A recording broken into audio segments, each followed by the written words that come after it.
Session 9 writing task is to write a transfer letter to the admission officer of McAllen Cancer Center requesting an admission for Mr. Brew, who is diagnosed with stage 3 esophageal cancer. Mr. Brew is currently admitted in Seymour District Memorial Hospital. Being a rural hospital, Seymour lacks facilities for cancer treatment. Hence, Mr. Brew is being transferred to McAllen Cancer Center for his treatment. This letter is written by a charge nurse where Mr. Brew was admitted 5 days ago for diagnosis and treatment of esophageal cancer. Let us look into the case note first. If we look into the case note in detail, we can see there are two dates given. First one is admission date and then the transfer date. Here, the admission date is irrelevant and not to be mentioned in the letter. So clearly, the date of the letter is the transfer date.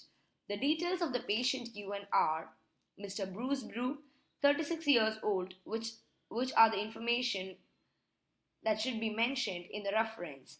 Even though the reason for the transfer given in the case note is urgent need for evaluation and treatment stage 3 esophageal cancer, the reason to be mentioned while writing the letter should be Seymour District Memorial Hospital is a small rural hospital and has limited facilities for cancer patient care, as given in the notes. While skimming through the case note, we can see that almost all the information provided in the case note are relevant except some such as the numerical given in the admission diagnosis, the age group of the children mentioned in the family section, and the occupation of the patient and sports listed under the social background, which are irrelevant information, and the admission officer doesn't have to know that because it doesn't affect his treatment, neither required for his admission. Other than that, all information given in the case note are relevant and need to be mentioned in the letter.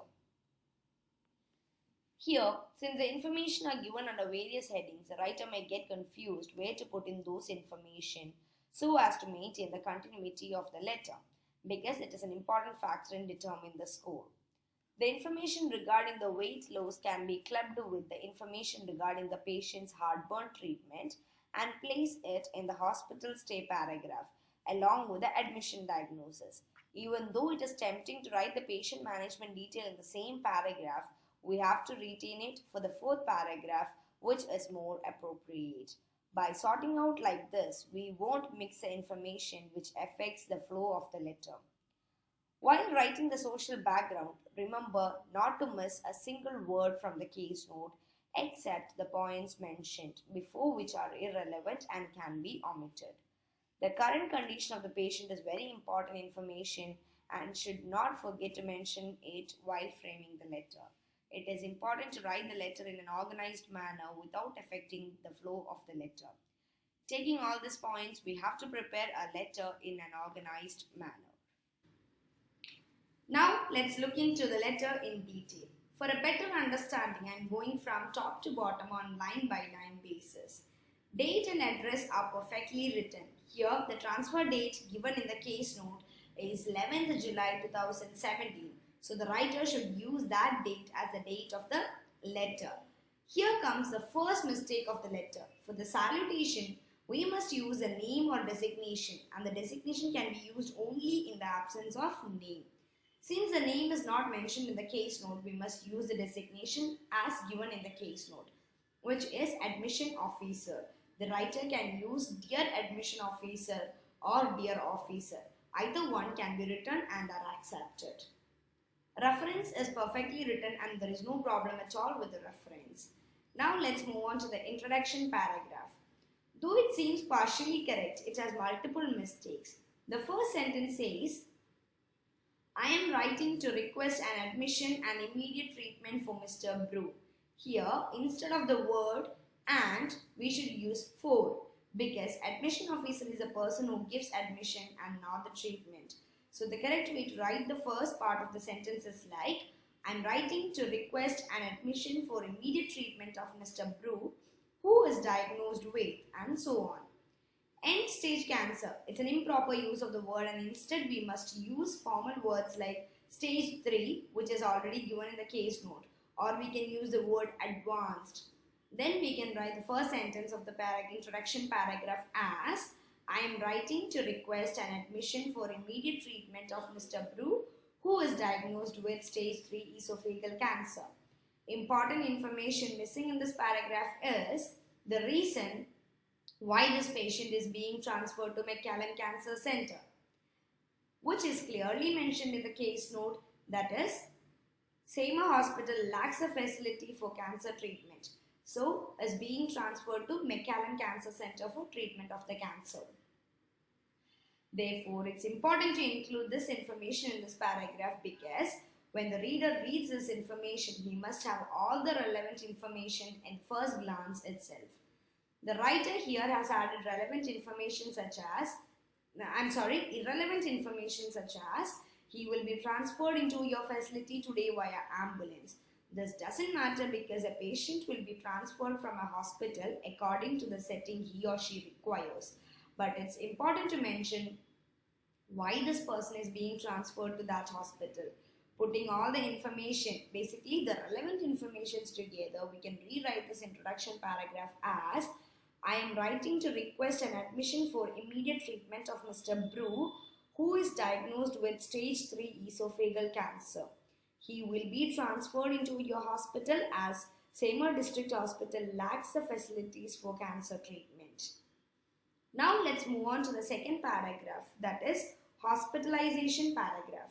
Here, the usage of moreover, it's not acceptable in OET. Therefore, it's advised to avoid these kind of connectives. The first and second sentence of the second paragraph says, Mr. Brew was admitted in the hospital on 7/7/2017 with the complaints of pain below the sternum.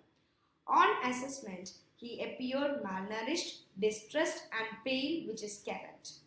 Then, after the word moreover, which is wrong anyway, the sentence starts with there was tenderness.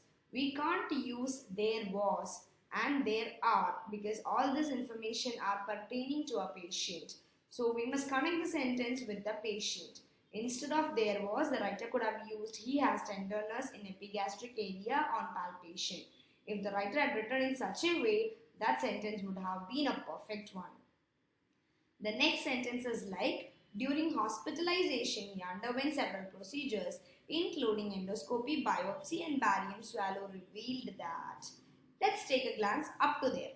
The sentence starts with during hospitalization, which means the very moment onwards after the admission of the patient. So when you use that word in the middle of the paragraph, it would not be much impressive. Therefore, try to avoid those kind of mistakes. Following the same sentence, we can see that there is a gender change. That is, she has had cancer on her gastroesophageal junction. There are two mistakes here. One, as Mr. Brew is a male and we can't note the patient with she. And second, the improper usage of has had cancer. Instead, we can simply say he has cancer. Apart from that, the sentence doesn't provide any meaningful information since the sentence starts with during hospitalization. So, we can write that sentence at the end of the letter. Definitely, we have to write if there are any reports or any investigative reports during his hospital stay. The writer could have added more points in this paragraph, which would have made this paragraph a better one. If we follow to the third paragraph, we can see that the social background is messed up with the medical history. These medical histories have a close relation with patient's current situation. The first sentence of the third paragraph is, Mr. Brew is married and has 3 children under the age group of 6 and who was working as horticulturist. Here, the admission officer doesn't have to know the age of the children of the patient and his profession because it doesn't affect his treatment and neither required for his admission and hence is irrelevant information. Coming to the next sentence, the patient has been suffering heartburn for the past few years for which he treated himself with over-the-counter medications. This sentence actually deserves a better place than the social background. Since the patient is going for the McAllen Cancer Center for the first time and is an unknown patient, the admission officer must know the condition of the patient and it could be only from the available information about the patient. So whatever information we furnish in this letter it should be based on the case note. Therefore, this sentence should come in the second paragraph after on assessment sentence. The very next sentence, in addition, he had lost around 10 kg in 6 months and was facing swallowing difficulty. Again, this sentence contains two mistakes. On one, the way it is constructed. It would have been better if written like, he has been suffering from swallowing difficulty and had lost around 10 kg in 6 months. Here the reason comes first and the result second. Again, this sentence should be placed in the second paragraph. Only then we are furnishing all the relevant information which the patient exhibited during his admission and reported at the same time. The last sentence is, he has been a heavy drinker with a family history of cancer. The connection of heavy drinking and family history is wrong. This can be presented in a much better way, that is, Mr. Brew is married, who lives with his family, and he is a heavy drinker of alcohol, around 20 cans per week. Before we have to mention the amount of alcohol he consumes rather than saying he is a heavy drinker, which doesn't give a clear idea. Family history again must come in the second paragraph. Therefore, we have to shuffle the second and third paragraphs and remix it to make a good letter. The social background can be written as, Mr. Brew is married, who lives with his family and he is a heavy drinker who consumes 20 cans of beer on weekly basis. These points are more than enough in the social background instead of furnishing a lot of irrelevant information. Moving on to the last paragraph, it's written as, in the view of the above information, kindly provide him an appropriate care and management. What I would suggest is that to avoid the words like appropriate or better management, because every hospital or a doctor is obliged to provide the best management for all patients, irrespective of any classifications. So we can rewrite the sentence as, in the view of the above information, kindly provide management to overcome his situation. Coming to the next sentence, please note he is aware about his condition and he is coping up with the situation, which is correct. The last sentence, all relevant documents attached for your perusal. So here we have to furnish the results of endoscopy, biopsy and barium swallow test.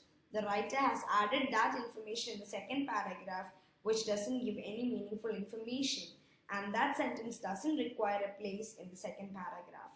So that can be written at the end of the fourth paragraph. If we look at the wind-up sentence, please contact me if you require additional information regarding Mr. Brew, which is perfectly written. Then sign off, yours sincerely, charge nurse, which is also perfectly written. That is about the letter written for the session 9. Thank you so much. New method for OET learning. How are you preparing? Online or offline? For speaking and writing, you can get tutor reviews. How will you be able to manage your reading and listening? How can you manage your self-practice easier than never before? Learn OET in Merlin's way. Most successful OET learning method from world's best online trainer. Chat now, mentormerlinexam.com.